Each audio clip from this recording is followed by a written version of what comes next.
When I was a graduate student, we ended up discovering a few candidate drugs in Alzheimer's and Parkinson's, and very naively went to a number of pharma execs and said, we discovered these drugs. Aren't you guys excited? And they shared something surprising. They said, sorry to burst your bubble, but we already have more good drugs discovered than we can afford to prosecute.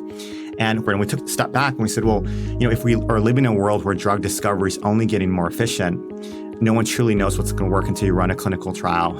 In the past 10 years, there's been a doubling of the number of discovered drug candidates. The number of approved drugs has kept constant at 50 a year. Kind of in that backdrop, the maybe kind of counterintuitive reality is that the biggest competitive advantage you might want to have is not really in discovery, but the ability to run the trials cheaper and faster and pick the right drugs to kind of discover. Today, Hallie and Michael speak with Benjamin Liu, the CEO of Formation Bio. Welcome to the Heart of Healthcare podcast. Ben, good morning again. Great to see you. We're so excited to have you today. Hallie and I have been looking forward to this conversation for quite some time. I wanted to start with something that really defines Formation Bio and its mission, and it's really around the contrarian thesis that you've taken here. Most, AI biotech companies, as you know, Ben, are really focused on discovering the next great molecule, right? And you've argued, and you centered the company around the thesis that that's not actually where the bottleneck lies. It's the clinical development, drug development process. So what do you see that so much of the industry has missed? And, tell us a little bit more about how Formation Bio came to be and why this contrarian thesis, if you will, seems to be driving the mission. Yeah, of course. And Michael and Hallie, thanks so much for having me. It's really born out of my graduate work. So, I trained as a computational biologist, and like many, really excited about how all the kind of genomic, proteomic, transcriptomic data at scale mixed with clinical and imaging data. And at the time, machine learning, now AI, could transform drug discovery. And when I was a graduate student, we ended up discovering a few candidate drugs in Alzheimer's and Parkinson's, and very naively went to a number of pharma execs and said, we discovered these drugs. Aren't you guys excited? And they shared something surprising. They said, sorry to burst your bubble, but we already have more good drugs discovered than we can afford to prosecute. And when a single clinical trial can cost a few $100 million across phase 1, phase 2, phase 3, we can often develop everything that we discovered. And we took a step back and we said, well, if we are living in a world where drug discovery is only getting more efficient, no one truly knows what's going to work until you run a clinical trial. Maybe to put some numbers on it, in the past 10 years, there's been a doubling of the number of discovered drug candidates. The number of approved drugs has kept constant at 50 a year, and markets are pretty rational. Discovered drugs aren't worth much till post phase 2. Kind of in that backdrop, the maybe kind of counterintuitive reality is that the biggest competitive advantage you might want to have is not really in discovery, but the ability to run the trials cheaper and faster and pick the right drugs to kind of discover. And you kind of zoom kind of out and you think about the secular trends. AI is likely going to commoditize more and more of aspects of drug design and discovery. There's 2.5x more drugs per target in the past 10 years, and that's going to be like 5 to 8x. There's 250 GLP-1s in development. And so, it's a very counterintuitive thesis, but I think the markets reflect that. And I think that impedance mismatch is only going to get worse over time. Okay, Ben, so let me make sure I've got this right. So the funnel has increased 2.5 times at the top with new exciting molecules, but the output has stayed the same over the last decade. Only 50 get to market a year? Yeah, about 50 approved drugs per year. It's been pretty constant That's in the just past crazy. 10 years. Yeah. It's just crazy. And it's kind of, reflected in this reality that the bottleneck exists where the themes are hard to kind of compress, right? And the cost and time of clinical trials, on one hand, have gotten more expensive while drug discovery has gotten far more efficient and cheap. And so, kind of with that kind of in mind, like as a company, we actually don't do any discovery. We acquire drugs already discovered. We built the technology, people, processes to run clinical trials and drug development more efficiently. And then, kind of the best-in-class human drug pickers, so people who've been R&D heads at big pharma companies or even kind of investors to pick the right drugs, but now use some of these AI systems to kind of augment all the hunting that's needed to credentialize like a target indication pair. And in the short term, we acquire the drugs, develop it, partner after value inflection. But at the end of the day, kind of the goal is to create maybe what does this generation's Eli Lilly or Novartis look like? But instead of maybe 100,000 people, a few hundred people, augmented by these AI systems. But it's very counterintuitive because most folks are focusing on discovery. But as we kind of discussed, if you already have 2x global more drugs, 2.5x number of drugs per target. So like GLP-1's a target or a TYK2 is a target. The number of drugs pursuing the same target has really increased dramatically. And you have all these secular tailwinds that's only going to make drug discovery more efficient. So all the great AI discovery companies, the rise of China, biotech progress writ large around modalities, that supply and demand economics, prove out. When you have more discovered drugs, they're going to get cheaper and cheaper, and the value doesn't accrue till post-phase 2. And that's where you see the pre-monies go from maybe in the millions to, if you're lucky, tens of millions to over $1 billion post-phase 2, right? 1x peak sales typically is the post-phase 2 valuation heuristic. So Ben, the thing that's interesting about Formation Bio is that you are working on taking this drug development timeline and making it more efficient. And you're doing this through AI and software, but you're actually taking ownership of the drugs. Why did you decide to become a pharma company yourself versus maybe selling that software? Yeah, it's a great question. We think the biggest opportunity, and we kind of have this counterfactual formulation of impact that we really believe in. Like if we're working on would the world look any different? And we felt like there hasn't been a new pharma company focused on where we believe the most consequential bottleneck will be. And that's drug development. We will not, as a society, be able to harness the fruits of AI if we're not able to solve the bottleneck. And we also wanted truly aligned incentives. And, if you are running trials for other companies, at a certain point, it's not always how do you do things as cheap and fast. It's how do you extract as much revenue from doing it. So when we kind of thought about how do you actually completely transform pharma and align the incentives and ultimately get more medicines to patients, we felt like being a pharma company was the best option there. But, Michael knows this kind of story. We had to take a crawl walk approach to kind of get there. And so we were fortunate. And actually, frankly, I remember the first seed deck we put together, and Michael was like, you got to start with the 8 out of 10 and go to the 10 out of 10. In terms of the ambition, because he's like, this might scare away some investors. I do remember this. Good memory, Ben. And our 10 out of 10 is we wanted to be this generation's enduring pharma company. Our first investor, Mike Moritz, cold emailed Mike. He was kind enough to meet with our team, and when I was just kind of a grad student, and we kind of shared this vision with them. And Mike had a way of words, but he kind of said something along the lines of, "Love the ambition, but every enduring company is able to break its longer-term ambitions into de-risking stepping stones." And he kind of shared the story of how, because he was a original backer in Elon's original X.com, that before Elon built his own cars at Tesla, he used to service Mercedes software.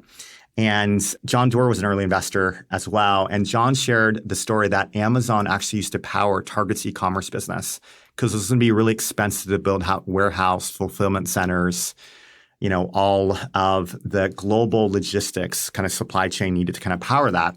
And so we kind of took like a page out of the same kind of book and said, well, if we want to be a pharma company differentiated by cheaper, faster trials, let's first build the ability to run trials cheaper and faster. So many of you might know we were called TrialSpark kind of originally. And basically we built a tech-enabled CRO. But what is a CRO? It's trial sites, it's recruitment, it's technology. And so just like maybe Target or Amazon pause for our listeners who might not know what a CRO is. Can you explain? Yeah, it's a contract research organization. So they're companies that are running trials for pharma and biotechs. Typically, the business model is cost plus bill per hour. So the more cost, the more ultimate profit they kind of generate. As we kind of thought about the crawl, walk, run, the first was to build the CRO and be able to run trials cheaper and faster. Even building a CRO day one is not easy because no one's going to trust a CRO day one without having run a lot of trials. So we kind of had patient recruitment, trial sites, and all the technology. And during our Series B, we actually had acquired our first drug. Michael will remember this as well. And we had a really great board meeting where Mike kind of said, hey, look, it's one thing to know how to run trials cheaper and faster. It's a whole nother skill set to underwrite drugs. And Hallie, to your point, actually take the risk on the balance sheet. I don't think we're ready yet. And in retrospect, he was right. And so our Series B originally was for, $100 million. We ended up raising 70. The extra 30 million was supposed to be for taking the first bet. But Mike was, hey, look, if you find someone who knows how to pick drugs, I will help you put together a fund to do this off balance sheet, but with someone that really knows what they're doing. So we're fortunate enough that we got to know Joe Jimenez, who was the former CEO of Novartis, and was able to partner with him and convince him that this is something that is worth kind of doing. Where we started a fund called Aditum Bio, and then we kind of went out and recruited his former head of R&D, Mark Fishman. In that kind of model, we got no fees or carry, but we got minority equity in every newco, kind of dipping our toe in, where we took some risk, but not a lot of risk. And then when we raised our Series C from Sam Altman and Lockheed, we started putting drugs fully on our balance sheet, and now have scaled that since then.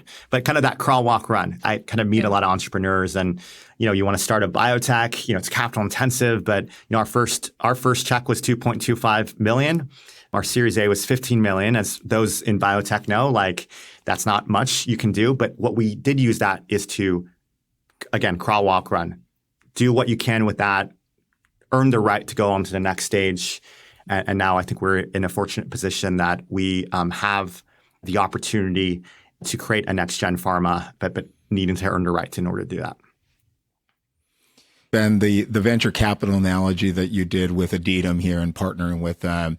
So in that thesis, do I have this right? So in many ways, you're buying a portfolio of assets, knowing many won't succeed, and betting that a few winners will create enormous value. Is that the right way to think about it? I mean, in so many ways, it really is. There's a good analogy there. Yeah, there is. Well, it's kind of related to the question of why hasn't there been a big pharma company created since the 1980s? So this is like the Vertex, the Amgens, the Regenerons of the world. And one of the big challenges in our industry is, let's say you're a venture-backed biotech. It takes you maybe 3 to 5 years just to get into the clinic, and then maybe 2 to 4 years to run a phase 2 to get a readout, where the value inflection happens. And only 30% of the time on average do phase 2s read out positively. And if it reads out positively, a pharma company might offer you $3 billion to take the chips off the table, 1x peak sales, right? Because they have drugs going off patent, so they always need to replenish the pipeline. As the company, your alternative to not selling is to run a phase 3, spend a few $100 million on average. There's a 40% chance that goes to zero, a 60% chance instead of selling for $3 billion, you can sell for 2 to 3x peak sales or 6 to 9 billion. And so you face that question, risk adjusted, you should probably sell, right? So one of the reasons why there isn't a next gen pharma, because in this kind of current environment, it's probably better, and it's the better financial decision to kind of sell. So the reason why we're structured as a hub and spoke is because it allows us to sell an asset without selling the whole company. And then the other kind of thing that's really important, Michael, is actually your point around building a portfolio. So if you can only take 3 shots and you hit a winner, risk adjusted, you should probably sell, right? Because it's more likely your next 2 aren't going to work. Aren't going to succeed. If you can only take 3 shots and you hit a winner, risk adjusted, it's more likely your next 2 aren't going to work because the phase 2 probability is expected at kind of 30%. So from a MOIC and IR perspective, you should probably sell if you hit a winner. And so most of the next-gen pharma companies sell, to pharma before and that's a becoming life-changing amount of money for those founders. It is, right? And so for us, it was really important. Yeah. We thought you have to at least take 10 shots. Because if you play 10 shots and you underwrite conservatively, so underwrite to industry averages, your expected value is 3 out of 10. And then all of a sudden, it is worth taking that incremental shot. We always kind of believe if you have a long-term vision, but the micro decisions aren't rational, that's not a good approach. You have to make the short-term match the long-term. And so for us, unless you can take 10 full shots, actually just from a pure risk-adjusted return perspective, you should probably sell. So that kind of is a big kind of opportunity. And obviously, we're trying to do way better than 3 out of 10. And we have folks that have a track record in the company, both as an investor or R&D head, that have done better than that. We have AI systems that give us a bit of leverage there as well, but we try to underwrite conservatively. And so, Ben, the idea of trying to underwrite that off the balance sheet is just irrationally not feasible, right? Unless you're going to go raise $10 billion or something, right? I mean, I assume even that. So talk a little bit about, why this partnership with Aditum and others, makes sense here. Yeah. So when we first started, this was more of a crawl, walk, run situation where we wanted to earn the right to then take it off our balance sheet after we kind of learned a little bit more. But now, we really kind of do this either on our own balance sheet or with some structures that, as you know, we will kind of share a little bit more about kind of shortly, but allows us to really kind of scale those number of shots. Not to get too wonky, but there's also a cost of capital kind of consideration here. And one of the challenges is that pharma has way lower cost of capital compared to most kind of biotechs. And that also limits then the number of shots you can take. And so usually you have to either raise at a really high valuation that might not be justified by the pure risk-adjusted net present value of your assets. In order to not sell the whole company to raise the requisite capital, you need to take a number of shots. Or if you're raising at like risk-adjusted NP of your asset portfolio, you tend to then have to sell too much to the company to really maybe maintain some amount of founder ownership to maybe endure the gauntlet of trying to create a next-gen pharma. Because I believe like well said. Well said. It's almost like I know we kind of probably like see this across many industries, but sometimes it takes like a bit of the founder mentality to want to go all the way versus, Hallie, to your point, we are an industry where a lot of the folks who do really well sell their companies. But, you can sell a company for $10 billion in our industry, like post phase 2. And that's a big exit, but it happens pretty consistently. So that's why there hasn't been a next Amgen or Novartis because they get sold before. And then, there's a lot of consequences on the tech side and why pharma hasn't changed because when you have that kind of dynamic, usually it's a new entrant that forces the incumbents to think a little bit differently. Yeah. Well, let's talk about that. So there hasn't been a new big pharma in a long time. At the same time, there's a ton of VC funding, especially tech VC funding, going into tech bio, biotech, whatever you want to call it. Yeah. What do you think is going to happen 10 to 20 years down the road?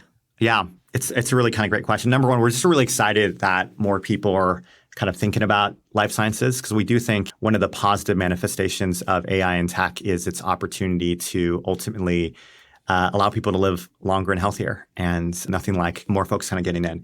We believe no one has a crystal ball, but we have this kind of internal framework called the Uneven Frontiers kind of framework. We kind of wrote a big piece on it kind of recently. But kind of the idea is that it's really important for every organization to have a perspective on what happens first, second, third, and later, and make sure that those developments are tailwinds versus headwinds for your business strategy.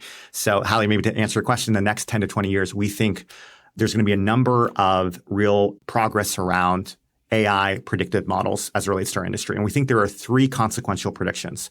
Predictions related to drug discovery and design. So given a target, can I build a drug that binds to that target and either inhibits or promotes that mechanism? Second is predictions related to toxicology. So maybe one day you can predict from cells to organoids to rats, non-human primates, to actually predict what might cause a tox issue or not in a human based off of a drug of interest.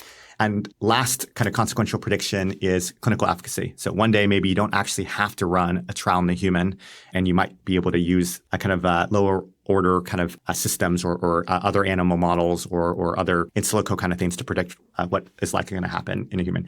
We think actually the order of which this happens is drug discovery first, tox second, and clinical efficacy third. And it's going to have maybe profound implications for where the bottlenecks will exist and where things will then be accelerated. And the framework for why it happens in this order is related to where is the data the most copious, the benchmarks the cleanest, the variability the lowest, and where you can close the loop the fastest. So the reason why drug discovery is getting solved first, and a lot of great companies are being formed and capital is going into space, is because the data sets are the most copious. They're very low variability. It's like physics, it's chemistry, it's binding. The assays are pretty short-cycled, right? There are minutes or days of experiments. You can validate that this thing binds this thing. And the benchmarks are very clean. So that's why it's getting solved first. Tox comes afterwards because, again, we have an understanding what a liver tox signal looks like. We know what a cardiovascular tox signal looks like. the animals typically are low variability. Some are genetically identical, right? And the feedback loops are shorter. Tox studies are weeks, and you know what the benchmark is. There is actual like tox signal you're looking for. So you can actually like close the loop. For many diseases on clinical efficacy, we actually don't know what looks like to get better. Like in Alzheimer's, what is the set of markers? There are some markers now, but it's not as easy in these kind of complex diseases with a lot of heterogeneity. And if every trial takes 2 to 4 years to resolve, and the data largely doesn't exist that's needed, right? We almost need UK Biobank, multi-omics, multiple perturbations in human systems, and humans are probably a lot more variable, or not probably, there's a lot more variability there. So that will take kind of the longest. So to your question on 10 to 20 years, like what do we expect? Well, with that framework in mind, what we expect is first, you're going to have more good discovered drugs. And we're empirically seeing that, right? 2.5x drugs per target, 2x global pipeline expansion. Then you're going to have more good discovered drugs that likely won't cause a tox issue because you'll have good tox models. And the final kind of frontier is it going to work in clinical trials? Is it going to work actually in a readout? Let's say for some reason we were potentially wrong. We kind of like to ask the existential question, what if you're wrong about it? We kind of still think like tech moves fast, but human systems and human nature moves a little bit slower. And so let's say you have a black box that can actually predict what's going to work before you even run a trial. Likely the FDA and the regulators won't allow drugs to be approved without that algorithm being prospectively validated, right? So how many trials do you think you need to read out positively and actually predict exactly what happens before regulators say you don't need to run trials? It's probably a lot, right? It's probably not. And if you get 10 right out of 10, maybe that's enough. But if you get let's 50 right, but it's in oncology, they might still want you to do something in neurology. And so we think the clinical trial is going to be a big bottleneck. That's why we're focused on it, because we're not seeing too many people solve this problem while there's a lot of great companies going on discovery. And again, we won't bear the fruits of AI and drug discovery. We can't solve this bottleneck. And that means that discovered drugs we think are going to go down in price. Because if anyone can point and click and build a discovered drug, right, that's going to democratize access. The cost is still going to be in running the trials. And then the markets are rational, right? And you see this as leading indicators. Pre-money valuations for a lot of discovered drugs have gone down. The 250th GLP-1 you might be able to get really for free as long as you commit to developing it, just kind of sharing what we're seeing in the market. And then the value inflection happens after the clinical readout. So that's what we kind of think the next 10, 20 years may happen. You just said the price will go down, but you're referring to the price and the value of the company. What do you think is going to happen to the price of drugs? Do you think that drugs will still be super expensive for our children and our children's children? Or do you think that there's hope that we can also bring down the price and make these drugs more accessible? Yeah, long term, yes, but a lot of challenges in the intermediate period. So one of the questions is well, there's 250 GLP-1s, there's a bunch of PD-L1s, VEGF, those kind of bispecifics. So in a rational kind of supply demand kind of framework, you would imagine drug prices should go down as it's easier to discover drugs. The reason historically, as you guys know, it doesn't happen is not each of those 250 will be developed. And it's not that the 250th GLP-1 likely won't work. It's more like when someone is then looking to run the trial, they're not going to spend maybe the development cost beyond the 5th, 6th, 7th, if you're lucky in that class, because they'll feel like you won't be able to get distribution for, just to put it kind of simply. Though we do think different commercial models might emerge over time that would justify you developing the 10th to 250th GLP-1 and at some point kind of lower costs. But it's going to require a lot of reimbursement kind of innovation. And to be fair, GLP-1s went from 1,500 2 years ago, and what are they at 150 now? So we're going in the right direction there. Long term, yes. I think in the short to medium term, you'll see this uneven across different drug classes. And they will largely be dictated by the pressure amongst some of these new age entrants and how that affects how pharma needs to think about pricing as well. There's a lot to kind of unpack there. That's really interesting. Ben, can I take us back now to AI, one of our, besides GLP-1s, our second favorite topic on this show. So I do want to get ultimately to the question of humans versus AI in a second. But let's talk about Formation Bio just for a little bit, because having worked with you, and for our listeners, I've been counsel with Formation Bio for 10 years from the early days. It is felt that Formation Bio uses AI in two different ways. One, it uses it to help the human drug pickers, which is where I want to get to the humans versus AI, to make better bets, right? And then the other way is once you've made a bet, you use AI to deal with the administrative side of the process, right? Patient recruiting, regulatory filings, et cetera. Do I have that right? And can you double click a little bit on that? Yeah, definitely. So I think you kind of articulate nicely. Like one is like, how do we derive alpha around what drugs are likely going to work? So that's on the picking side. And then the other is like everything about the knowledge work of what pharma needs to do and running the trials, the regulatory process, documentation. And it's really kind of born out of like what we kind of highlight to your earlier question, like what is the world going to look like? What is our thesis for what happens first versus later? And given that development, what are the capabilities that you actually need? So if you have more good discovered drugs, and now it's not 2.5x number of drugs per target, but let's say 10 or 20 or 50, it's really hard for humans to cover every single drug in the world, right? And if you have 50 GLP-1s, it's like, well, which one out of the 50 are the best? And so, Michael, as you mentioned, we have a tool called Atlas that allows us to hunt for every single drug and actually go from like data room to full blue team, red team of an investment thesis.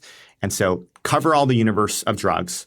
And then for a given drug, one of the kind of key questions, like what disease should you point that drug at? Not that human teams can't do this, but it's actually hard for humans to do this exhaustively. And so one of the areas and strategies that we use is that for a given target, exhaustively looking at every target indication pair. Our CTO is the CTO of Benevolent AI. His patents and publications were all in this target indication kind of pairs. And what does that mean? So and how does that look like? Well, for a given target, like a TYK2, like one of the biggest things you might want to look at is genetic databases. So FinGen, All of Us, UK Biobank, and you want to look at the diseases that targets like implicated genetically, the world's literature, real world data, proprietary data sets on the perturbation kind of side to see, if you perturb this specific target, how does it affect kind of things downstream? And like humans traditionally can like do one reasonably well, but it's hard to do it exhaustively. And so one thing we look at is like, what is, for a drug already validated like a TYK2, we required a brain penetrant TYK2. What are all the diseases it's relevant for that no one's yet working on? We think that's going to be really important. And if you're looking at a bunch of diseases, then how do you design the trial, right? Like it usually takes teams a really long time to design all the different iterations of trials just for one indication. We have a tool called Forge that automates that process with kind of the human judgment in the loop. And then ultimately kind of running the trials and the regulatory kind of documents. And, Apollo is our like tech AI-enabled CRO. What's been interesting is around the various ways we leverage AI. So we have processes that are fully like AI driven, as in data room to red team, blue team. We have humans plus AI as well, and kind of mostly human driven. And, as an organization, we try to be quite agnostic to what produces kind of the best results. But it does start with having leaders who have a lot of judgment and taste around this strategy. So our chief development officer was the chief medical officer of Allergan. Our incoming CSO R&D head was the R&D head at Biogen. He was just at a venture fund called MPM. Our chief business officer was a general partner of a biotech fund, but he started PureTech, which is original hub and spoke model. Listeners may know that PureTech was the company that licensed a drug from Lilly into a company called Karuna Therapeutics, and BMS bought that for like $14 billion. So having that judgment allows it to kind of train the AI systems. But, Michael, I think one of the kind of key always kind of questions is like, what do orgs look like in an AI native way? And, it's really been fundamental for us to even how we structure teams to embed the humans in the right parts, decision-making kind of loops, but also the kind of hiring criteria. We kind of look for folks at this point, if they don't have a nuanced appreciation for why they like certain systems or models than others, like we kind of always look for folks that are early adopters and like to be up to date with the tools. And we think the ability to update mental models really quickly is really important because, the canonical kind of thing is like, well, this thing didn't work well. And you kind of ask, well, when's the last time you used it? And in certain organizations, well, I tried it like last year. It's like, well, as we all know, like the amount of step changes every kind of year is like really, really important. And we kind of look for what we call kind of ego death. And, honestly, A lot of our legal team, Mike actually trains, and they're amazing. But we kind of use this maybe as an example. Like the best lawyers have great taste and judgment, but there's certain lawyers that rightly have a lot of expertise, but view their value in just reviewing the contract. Versus now it's kind of like people who want to build the systems that do the work and task, right? And I describe myself like personally, like I always used to think I was good at math, and then a number of years the USAMO kind of consistently scores really high on all these AI frontier models do kind of really well. And so by that I mean like rethinking that the role is not to do the task, but to build the machine that does the task, and then having the judgment to oversee the kind of machine. It's very, very different than if I only prided myself of being the best at reviewing a contract, and you extrapolate that to other kind of tasks. You were looking for the folks that want to build the engines. So, you've described yourself, Ben, as a Bayesian thinker, right? A probability-driven decision maker. So in biotech, as we know, I mean, you're constantly making these massive decisions, billion-dollar decisions with incomplete information. Mm-hmm. So in leading Formation Bio, has that changed the way you think about uncertainty, conviction, knowing when to change your mind? It just really trying to dig in a little bit on your personal operating philosophy, if you will, as you've built this company and company building generally. Yeah, we kind of subscribe to like macro optimism, micro pessimism, and that's where I think there's a Bayesian element there that you have to kind of think about the long term, but really focus on the short term at the same time. We think fundamentally pharma companies are non-Bayesian, because if that same team wasn't and isn't working on the next project, a lot of those priors or that experience isn't translated. And that's why we're kind of really excited about, the opportunity to build this kind of AI native company where, we record the meetings, our investment memos, our process, those are all end up being kind of artifacts that we use to train our AI models over time, so that, over time, everyone has access to those kind of same things. We are very long-term oriented, but we do think about probability and how we weight different pieces of evidence, which I think is a big part of this notion of like having the right kind of priors. And so, we think there's certain types of decisions that maybe aren't necessarily fully actioned at the same level they should be. And that's oftentimes like even leveraging real world data. We disproportionately weight that if there's a given target for a new indication, if it shows in real world like that's probably a little bit of a higher weighting. But I think managing risk is something we think about a lot. But going back to maybe that counterfactual formulation of impact, it's a lot easier to lean into things that are risky if you kind of create the portfolio and you have a little bit of the de-risking steps. But at the same time, it gives you a lot of clarity when you know that if like our field or if we're kind of successful, that ultimately that maybe changes the dynamics of the industry. So that makes it a lot easier to lean into some of these things. Ben, if you had to give a piece of advice to a technical founder entering healthcare or biotech, of which there are many right now, and it was their first time, what would that advice be? Yeah, I think never to lose the curiosity and to not shy away from the existential question. And, you always want to ask yourself, put together a long-term view of where you want to go and the assumptions that you're making and whether those assumptions still hold true. And, I've seen a lot of entrepreneurs who get too married to the steps versus the actual end goal. I also think it's really important to have like a really big end goal and then find the first de-risking point, and to ultimately not get discouraged, because you're going to run into a lot of barriers and a lot of no's, and you're the a lot steward of naysayers in healthcare. You're the steward of ultimately where you want to go, and you're going to have folks that might be aligned and might not be aligned. And I think one of the really important kind of things that we feel like we benefit from is finding folks that are aligned with where you want to go long term. And it's okay that this might not be for everyone, both from an investor perspective, but also kind of team members, that you want to be very clear, like, we wanted to be a pharma company at various points. I think folks were excited about maybe being a next gen CRO. But for us, it was like really important to kind of continue to find folks that are aligned with that. And yeah, persistence. I think it's not easy, but know that you have a great community of other folks. It's possible. But I think like the ones I found to be very able to endure some of the challenges, also like genuinely, I would say work on the thing you care most about too. Because one of the advantages you'll have is like, for better for worse, like if you genuinely feel like you care more about this than anyone else, I think that's a huge competitive advantage. Look, you've recruited amazing leaders that could have gone anywhere, Ben. Let's be honest. These folks had choices. How did you get them aligned around the mission? Like, if you're a young founder, like, how do you get them aligned around the mission, a belief in the CEO, a belief in, where you're taking this?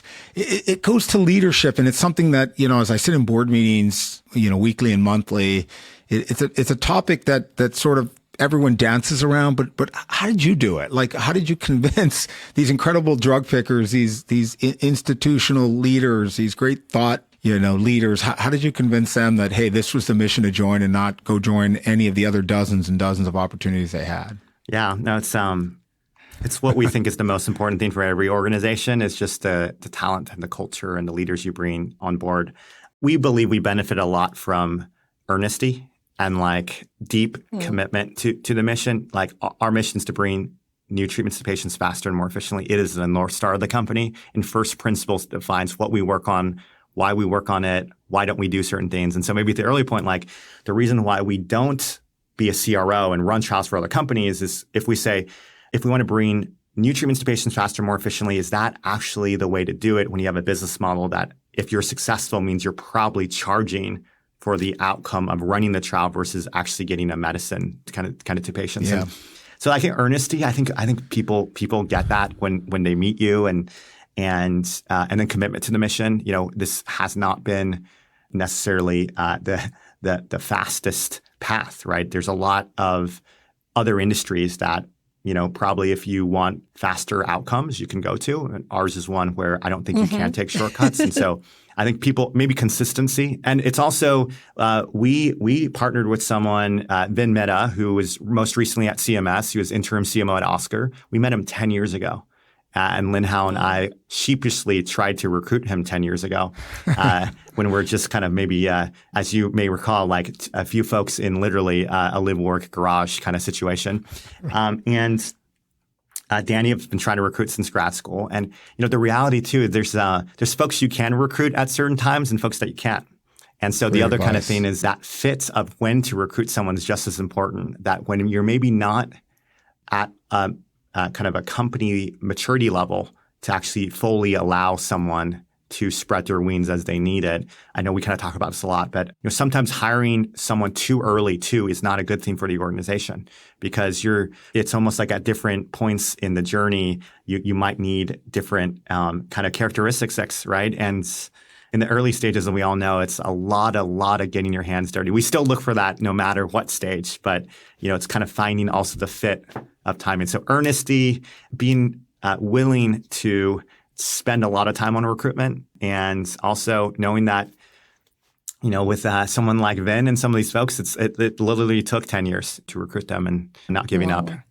So it takes as long to recruit someone to a biotech as it does to develop a drug. Good to know. Ben, I have one last question for you on a completely different topic. Obviously, GLP-1s have been the biggest breakthrough we've seen in our careers. Do you think we will see another class of drugs this impactful in our lifetime? And if so, what do you think it'll be? Yeah, yes, we do. And maybe just to share some context around the GLP-1s and why this is so big is, last year, Mounjaro, one drug, did more revenue than OpenAI and Anthropic combined. And so these are really, really big class. And that's one drug and probably higher profit margins as well. Not that Anthropic and OpenAI are doing amazing stuff. Everyone's doing amazing stuff. We think we're in the early innings of drugs that just allow you to live longer and healthier. So health span drugs. And so we actually think, maybe to answer your question, there are going to be a lot more of these GLP-1-like kind of drugs. And, historically, I think our industry tends to underestimate how big drugs that help people live longer and healthier actually manifest. So we kind of did a time machine kind of thing. And we looked at between 2010 and 2017, what was the consensus peak sales estimate for obesity as a category? Okay. Maybe 1 to 3 billion. And that was really kind of driven by no one's going to pay for it. It's not a serious disease. There was some fen and a few drugs that read out and they caused issues, right? Like a lot of junk science previously. Exactly. Yeah. So GLP-1s. So we actually are really excited about a few spaces related to this. Things that regenerate, things like cartilage, things that increase bone density, things that increase Yeah. muscle mass. So you think about as people do their day-to-day, like things they love, or as you age, like what are things that naturally are causes of, you no longer being able to live as well as you want to. And obviously GLP-1s hit certain vectors, but we think this musculoskeletal area is quite interesting. We do have a program that we licensed for Merck KGaA. It's a fibroblast growth factor 18. It's been in 5 studies, including a 5-year, 549 patient study, 2-year treatment period, 3-year follow-up. The first drug in that 5-year RCT that showed statistically significant dose-dependent cartilage regeneration. And those that Incredible. took the intended dose didn't get any replacement within 5 years. And so maybe one of the kind of questions, like that sounds really great. The challenge of drugs that prevent something 5, 10 years later is like, how do you actually run a trial for it?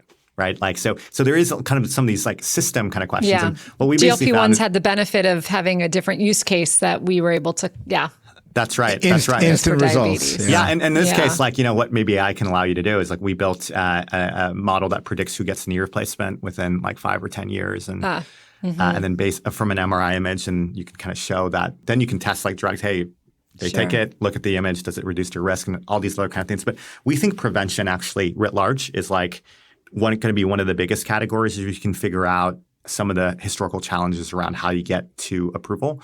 But that's maybe the category we would look out for is things that expand health span. And that's been a big issue in dementia and Alzheimer's, right? That's right. That's also going to be a huge category, not just delay or preventing the onset of Alzheimer's, but if you can actually improve cognition so you kind of avoid getting there. And, obviously we have a lot of folks at the company who have a lot of experience in Alzheimer's and some of these areas. But it's a really exciting time. I think it's one of the best times to be starting companies. You have just so much, I think, resources. And if you kind of stay curious and you continue learning, and that's maybe kind of the other advice is like never like plateau in some ways, like the slope kind of aspect, like y-intercept and slope, both important. And I think those that continue learning and pushing the envelope forward will be able to achieve some great things. Amazing. Let's do this. We have a lot of exciting times ahead. So yeah, Ben, thank you. Great.